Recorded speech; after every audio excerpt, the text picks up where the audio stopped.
फिल्मी entertainment present Vikrant रोना। ये मूवी इसी मूवी के डायरेक्टर अनूप भंडारी के डायरेक्शन में बनी 2015 की मूवी रंगीत रंगा से इंस्पायर होकर बनाई गई थी। रंगीत रंगा कम बजट में बनाई गई थी, लेकिन फिर भी वो प्रॉफिटेबल रही थी। इसलिए अनूप भंडारी ने विक्रांत रोना को रंगीत रंगा के ही कहानी से इंस्पायर होकर हाई बजट के साथ एक नई कहानी बनाई है, जो कि ये मूवी विक्रांत रोना है। इस मूवी को IMDb पे 8 की जबरदस्त रेटिंग मिली हुई है। साथ ही 92% गूगल यूजर्स ने इसे लाइक भी किया है। तो चलिए एक्सप्लेनेशन की तरफ बढ़ते हैं। इस कहानी की शुरुआत में हम कुछ बच्चों को लेजेंड ऑफ ब्रह्म राक्षस नाम की एक किताब पढ़ते हुए देखते हैं। यहाँ पर हमें ये भी पता चलता है कि उस किताब में लिखी हुई ब्रह्म राक्षस की कहानी कमरोट्टू गांव की थी, और ये कहानी उस टाइम की है जब पेट्रोल की कीमत 6 रुपए और डीजल की कीमत 3 रुपए थी। इसके बाद हम लोग एक औरत और उसकी छोटी बच्ची को एक कार में देखते हैं। उस छोटी बच्ची ने चेहरे पर जोकर का मास्क लगाया था और वो दोनों उस कार से कमरोट्टू जाने वाले रास्ते पर थे। थोड़ी देर आगे जाने के बाद उनके कार से कुछ जानवर टकराते हैं। वो औरत वहाँ पर कार रोकती है और कार से बाहर आती है। वहाँ पर वो औरत उसके पास ही एक पेड़ पर एक छोटी बच्ची का मरा हुआ शरीर देखते हैं। वो औरत वहाँ पर डर जाती है और अपने कार में जाकर बैठती है। तभी उसे वहाँ पर पता चलता है कि उसकी बच्ची भी वहाँ से गायब हो गई है। इसके बाद ये सीन चेंज होता है और हमें एक फैमिली दिखाई जाती है जो लोग शहर से कमरोट्टू गांव के लिए शिफ्ट हुए थे, और यहाँ पर वो लोग पकरू नाम के एक ड्राइवर की खटारा टैक्सी में थे। उन लोगों की फैमिली में उनके माता पिता के अलावा 2 जुड़वा भाई और बहन थे, जिनका नाम पन्ना और मुन्ना था। वो फैमिली अपने फैमिली फ्रेंड जनार्दन गांभी जी के यहाँ रुकने के लिए आए थे, जो कि उस गांव के सबसे बड़े आदमी थे। जनार्दन गांभीर की एक बीवी थी जिसका नाम सक्कू था, और उसका एक भाई भी था जिसका नाम एकनाथ गांभीर था। वहाँ पर पन्ना और मुन्ना के डैड गांभीर को बताते हैं कि वो यहाँ पर पन्ना की शादी के लिए आए हैं और वो अपनी बेटी की शादी उनके पुराने घर से करना चाहते हैं। ये बात सुनते ही जनार्दन वहाँ पर भड़क जाता है। उसके मुताबिक वो घर उस घर पर ब्रह्म राक्षस का श्राप है। तभी वहाँ पर एकनाथ कहता है कि वो लोग उस घर में जा सकते हैं, लेकिन उस घर में जाने से पहले उन लोगों को एक पूजा करनी चाहिए। साथ ही हमें यहाँ पर एक और बात पता चलती है कि 23 साल पहले जनार्दन के बेटे ने भूतास्ताना के देवा के गहने चुरा लिए थे। तब से इनके घर पे मानो तो श्राप लग गया है, और संजू कमरोट्टू गांव से सीधा लंदन भाग गया है। और उस दिन से ही उस गांव में काफी बच्चे गायब होकर मरे हुए पाए गए हैं। उस गांव के लोगों को लगता है कि ये सब ब्रह्म राक्षस का काम है। इसके बाद हमें जनार्दन की वाइफ सक्कू दिखाई जाती है, जो कि 28 सालों से अपने बेटे संजू की राह देख रही थी। तभी उसे एक लेटर मिलता है जिसमें संजू का होता है, जिसमें लिखा होता है कि वो अपने गाँव वापस आ रहा है। ऐसा इसलिए क्योंकि सक्कू को कैंसर था और वो अपने बेटे संजू से मिलना चाहती थी। इसके बाद अगली सुबह हमें ये पता चलता है कि पन्ना की अरेंज मैरिज हो रही थी, जो कि उसके बचपन में ही तय हो गई थी। इसके बाद हमें टैक्सी ड्राइवर पकड़ू के बारे में बताया जाता है, जिसके 10 बच्चे होते हैं और 11वां बच्चा ऑन द वे होता है। इसके बाद हमें गांव के हेडमास्टर और PT टीचर लॉरेंस पिंटू के बारे में बताया जाता है, जिसे साइकिल चलाना तो आता था, लेकिन उस साइकिल का ब्रेक लगाना नहीं आता था। इसके बाद हम लोग संजू को देखते हैं, जो कि 28 साल बाद अपने गाँव वापस आया है। उसकी मुलाकात पकड़ू हेडमास्टर पिंटू से होती है। इसके बाद वहाँ से पकड़ू संजू को उसके घर लाता है, लेकिन उसके घर में कोई नहीं होता, क्योंकि उसके घर के सभी लोग भूता कोला देखने के लिए गए थे। इसके बाद हमें भूता कोला दिखाया जाता है, जहाँ पर एक बूढ़ी औरत जोर से चिल्लाती है और सभी को कहती है कि अभी खून की नदियां बहने वाली है। इसके बाद हमें संजू दिखाया जाता है, जो शॉर्टकट रास्ते से पन्ना के घर के तरफ आता है। वहाँ पर उसे पन्ना दिखती है। पन्ना ब्रह्म राक्षस पर एक बुक लिख रही होती है। साथ ही हमें यहाँ पर पता चलता है कि पन्ना और संजू एक दूसरे से प्यार करते थे। इसके बाद वो दोनों उस घर के कुएं की तरफ जाते हैं, जहाँ पर उस गाँव के इंस्पेक्टर की लाश वहाँ पर टंगी हुई मिलती है। उस लाश का सर कटा हुआ था। वहाँ पर पूरा गाँव इकट्ठा हो जाता है। इसके बाद जनार्दन वहाँ पर कहता है कि ये सब ब्रह्म राक्षस का काम है, क्योंकि ये घर श्रापित है।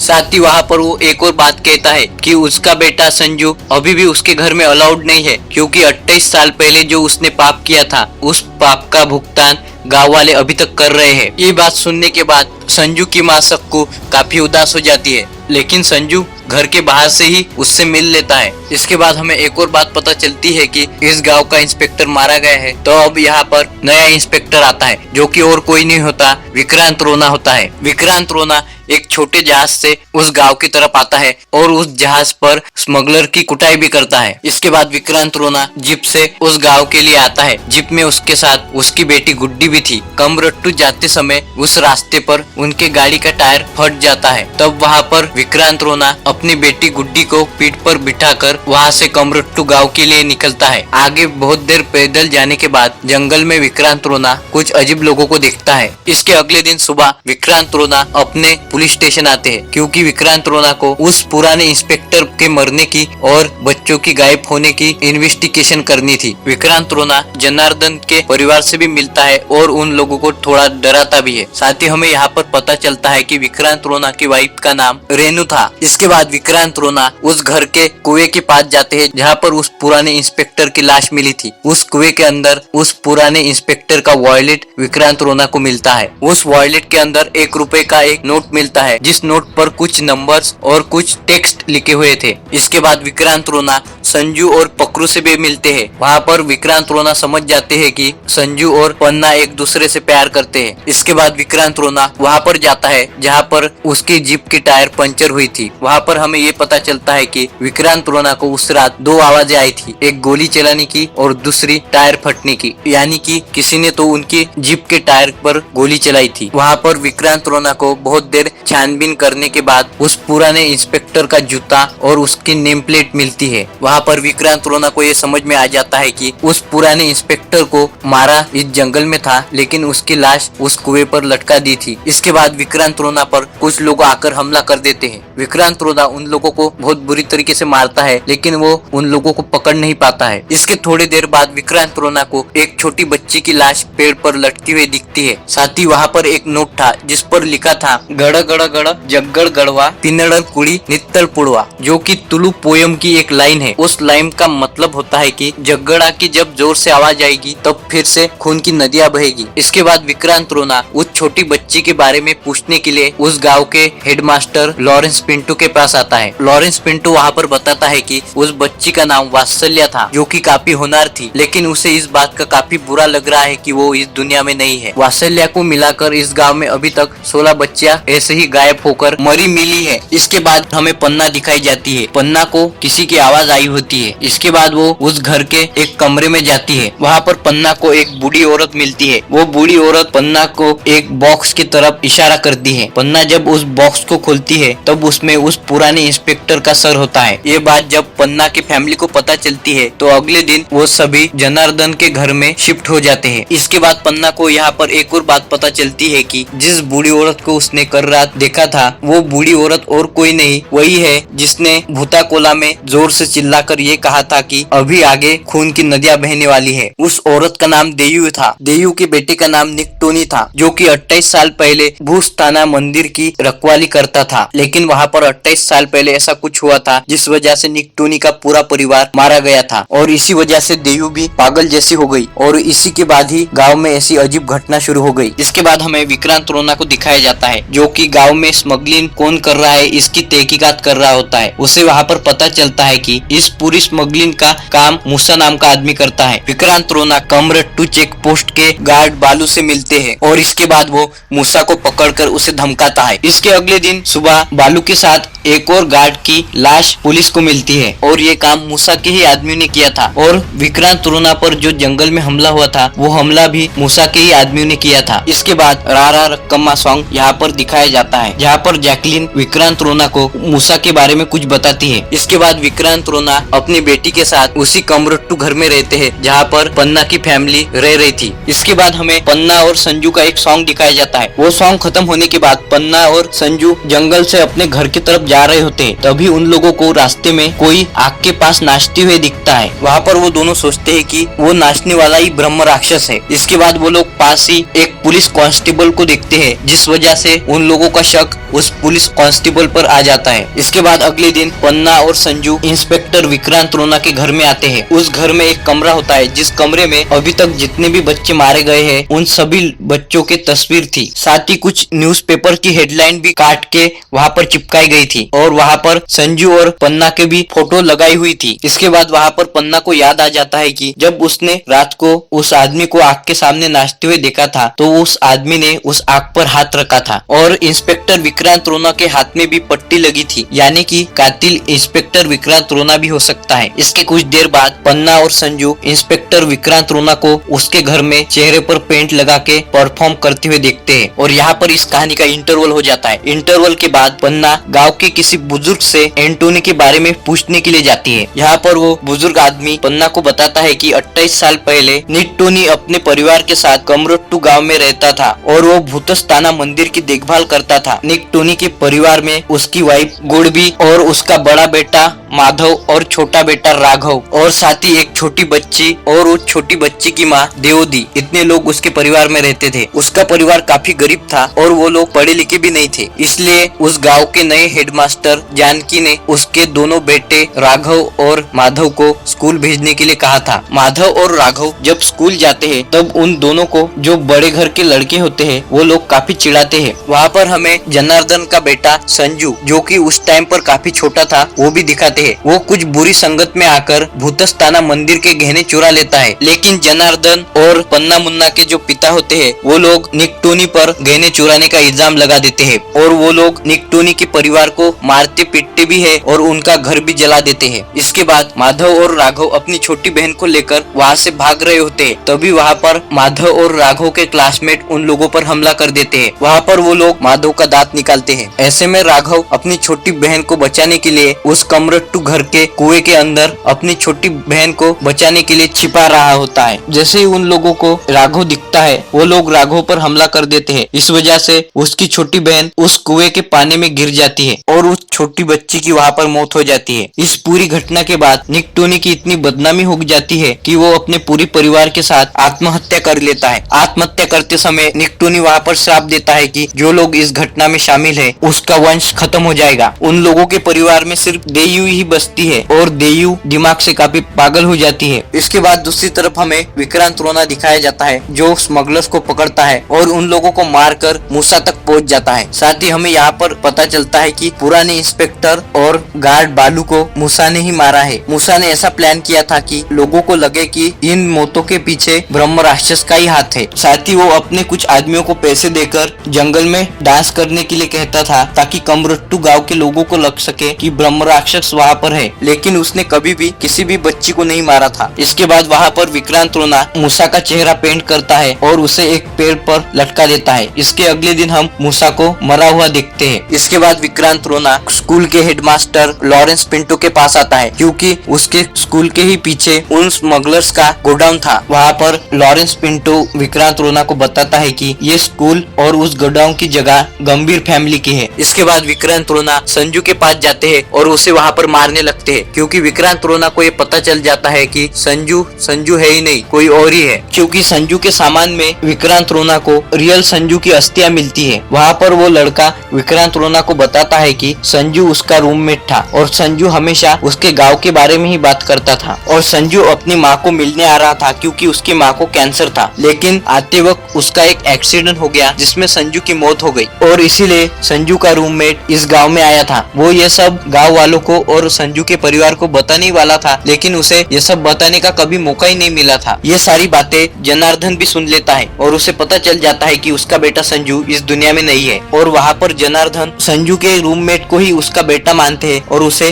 अपने घर ले आते हैं और संजू की माँ को बताया नहीं जाता कि संजू अब इस दुनिया में नहीं है और वो संजू के रूममेट को ही संजू मानती है। इसके बाद रात को विक्रांत रोना पर हमला होता है। जो लोग विक्रांत रोना पर हमला करते हैं विक्रांत रोना उन लोगों के पीछे जाता है। तब वहाँ पर विक्रांत रोना को काफी चीजें पता चलती है। इसके बाद अगले सुबह विक्रांत रोना जनार्दन गंभीर के घर आता है और उन लोगों को बताता है कि इस स्मगलिंग में मूसा का एक पार्टनर भी था। और यहाँ पर हमें ये भी पता चलता है कि उस रात जब विक्रांत रोना ने मूसा के चेहरे पर पेंट लगाया था और उसे पेड़ से बांधा था तब वो सुसु करने के लिए गए थे, लेकिन जब वो वहाँ से लौटे तब वहाँ पर मूसा मरा हुआ था। यानी कि मूसा को विक्रांत रोना ने नहीं, मूसा के पार्टनर ने मारा है ताकि मूसा अपना मुंह ना खोल दे और उसी पार्टनर ने विक्रांत रोना पर भी हमला करवाया था। और रही बात विक्रांत रोना अपने चेहरे पर पेंट लगाकर डांस कर रहे थे तो वो क्रिमिनल प्रोस्पेक्टिव समझने के लिए वो सब कर रहे थे और मूसा का पार्टनर गंभीर फैमिली में से ही कोई है इस बात का पता पुराने इंस्पेक्टर को चल गया था। इसलिए उसने उस 1 रुपए के नोट पर मूसा का गाड़ी नंबर और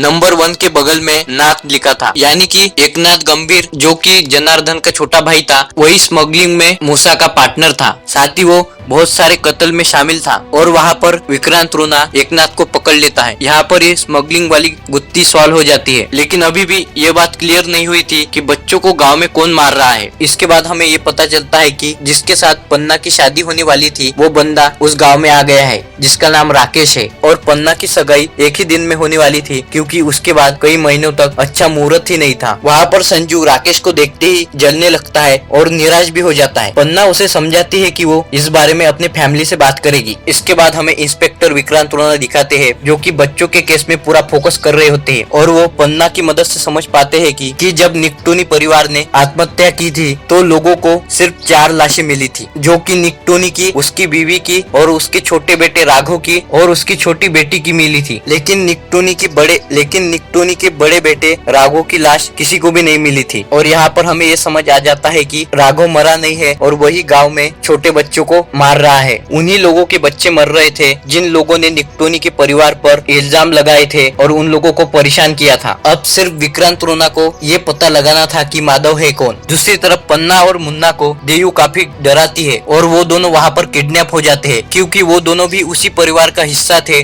जिस परिवार ने निकटोनी के परिवार को परेशान किया था, उन पे इल्जाम लगाए थे। इसके बाद विक्रांत रोना अपनी बेटी को लेकर पकरू के साथ हेडमास्टर लॉरेंस पिंटो से मिलने आता है, जहाँ पर वो पुरानी हेडमास्टर जानकी राम के बारे में पूछने जाते हैं। लेकिन वहाँ पर लगी हुई पेंटिंग और लॉरेंस पिंटो के नकली दांत देखकर विक्रांत रोना समझ जाता है कि लॉरेंस ही माधव है। लेकिन वहाँ पर विक्रांत रोना कुछ कर पाता तभी वहाँ से लॉरेंस पिंटो वहाँ से भागकर भूतास्ताना मंदिर आ जाता है। इसके बाद पकरू एक जहाज की मदद से विक्रांत रोना और उसकी छोटी बेटी को भूतास्ताना मंदिर की तरफ ले जाने लगता है, क्योंकि उन लोगों को ऐसा लगता है कि माधव भूतास्ताना मंदिर की तरफ ही भागा है। उस मंदिर में जाने के बाद गुड्डी काफी डरती है और कुछ देर बाद वहाँ पर विक्रांत रोना को वो नाम दिखते हैं जिन छोटे बच्चों को अब तक किडनैप कर मारा गया है। गुड्डी वहाँ पर बहुत ज्यादा डर जाती है। इसके बाद हमें विक्रांत रोना की बैक स्टोरी बताई जाती है, जहाँ पर कुछ महीने पहले विक्रांत रोना की वाइफ और उसकी छोटी बेटी एक शादी अटेंड करने के लिए कमरट्टू गाँव आए थे और वहाँ उनका एक्सीडेंट हुआ था। इस एक्सीडेंट में विक्रांत रोना की बीवी रेनू कोमा में चली गई थी और उसकी बेटी गुड्डी वहाँ से गायब हो गई थी। यहाँ पर हमें ये पता चलता है कि ये वही सीन था जो हमें मूवी के स्टार्टिंग में दिखाया जाता है, जहाँ पर एक औरत और एक छोटी बच्ची जो कि चेहरे पर मास्क लगाई थी और वहाँ पर वो छोटी बच्ची गायब हो गई थी। यानी कि वो दोनों विक्रांत रोना के ही बीवी और बच्ची थे। यानी कि अभी तक जहाँ पर भी हमें गुड्डी दिखाई जाती है वहाँ पर विक्रांत रोना अपने मन में ही गुड्डी को सोचता है और उससे बातें करता है। और सच्चाई तो यह है कि गुड्डी को माधव ने मार दिया है। यहाँ पर गुड्डी गायब हो जाती है और एक कमरे के अंदर विक्रांत रोना को गुड्डी की लाश चेहरे पर कुछ घाव के साथ मिलती है। वहाँ पर विक्रांत रोना रोने लगता है, क्योंकि गुड्डी ने विक्रांत रोना को भी कहा था कि वो भी उनके साथ कमरट्टू चले, लेकिन विक्रांत रोना अपने काम की वजह से वहाँ पर जा नहीं सका था, जिसका परिणाम ये हुआ कि आज उनके पास उनकी बेटी नहीं है और उनकी वाइफ कोमा में है। यहाँ पर हमें ये भी पता चलता है कि 28 साल पहले विक्रांत रोना भी उसी स्कूल में पढ़ने आया था जिस स्कूल में माधव राघव पढ़ते थे। वो सिर्फ कुछ महीनों के लिए ही उस स्कूल में पढ़ने आया था और उसने माधव और राघव को कभी सताया भी नहीं था। लेकिन जब दूसरे लड़के माधव और राघव को सता रहे थे तभी विक्रांत रोना ने उन लोगों को बचाया भी नहीं था और इसी वजह से माधव ने गुड्डी को भी मार दिया था, ताकि सभी लोग जिन लोगों ने उसके परिवार को सताया है उन लोगों को पता चले कि उनके घर में छोटे बच्चे मरते हैं तो कैसा लगता है। इसके बाद हमें माधव दिखाया जाता है जो कि चेहरे पर पेंट वेंट कर फुल गेटअप में डांस कर रहा था। इन सब चीजों में देयू ने भी उसकी मदद की थी। इसके बाद विक्रांत रोना माधव से लड़ने के लिए तैयार हो जाता है, लेकिन यहाँ पर इस कहानी का सबसे बड़ा ट्विस्ट आ जाता है और हम संजू को भी माधव की तरह ही गेटअप में देखते हैं और माधव संजू को अपना छोटा भाई राघव के नाम से बुलाता है। यहाँ पर हमें ये पता चलता है कि फेक संजू रियल संजू का कभी रूम पार्टनर ही नहीं था, जो कि राघव था और वो अपने बड़े भाई माधव को छोटे बच्चों को मारने में मदद करता था। दरअसल 28 साल पहले जब माधव और राघव की छोटी बहन मारी गई तो वो दोनों उस कुएं के सामने रो रहे थे और तभी वहाँ पर संजू भूतास्ताना के चुराए हुए गहने लेकर उस रास्ते पर आ रहा होता है। तभी वहाँ पर गुस्से में राघव संजू को मारकर उस कुएं में फेंक देता है। नीट एंटोनी की जो फैमिली मरी है उसमें संजू की बॉडी राघव की बॉडी है, क्योंकि उन दोनों की हाइट वेट सब सेम थी। और फिर संजू के लिए कहानी बनाई जाती है कि वो गांव से भाग गया और लंदन में है। साथ ही वो वापस आने का लेटर भी राघव ने ही लिखा था। ये दोनों भाई देवू के साथ मिलकर विक्रांत रोना पर हमला करते हैं। साथ ही वो लोग पन्ना और मुन्ना को मारने वाले थे। यहाँ पर पन्ना को काफी शौक लगता है, क्योंकि जिससे वो प्यार करती थी वही सीरियल सीरियल किलर था। यहाँ पर विक्रांत रोना और उन लोगों के बीच जबरदस्त फाइट शुरू हो जाती है, जहाँ पर विक्रांत रोना माधव को मारकर लटका देता है और राघव को जख्मी हालत में कुएं में फेंक देता है। उन लोगों को लगता है कि राघव मारा गया है और यहाँ पर विक्रांत रोना पन्ना और मुन्ना दोनों को बचा लेता है और आखिर तक संजू की माँ को ये नहीं बताया जाता है कि संजू मारा गया है। उन्हें बस ये बताया जाता है कि जो संजू बनकर यहाँ पर आया था वो उनका बेटा नहीं है। और मूवी के लास्ट में हमें विक्रांत रोना वहाँ से जाता हुआ दिखता है, क्योंकि विक्रांत रोना ने उसके बेटी की मौत का बदला भी ले लिया था। और यहाँ पर हमें ये भी पता चलता है कि ये सारी कहानी पन्ना अपनी बुक में लिख रही होती है। उस किताब का नाम होता है लेजेंड ऑफ ब्रह्म राक्षस, जिस बुक को वो छोटे बच्चे मूवी के स्टार्टिंग में पढ़ रहे होते हैं। और यहाँ पर ये कहानी खत्म हो जाती है। ये वीडियो आपको कैसा लगा आप हमें कमेंट में बता सकते हैं। साथ ही वीडियो को लाइक और चैनल को सब्सक्राइब कीजिए।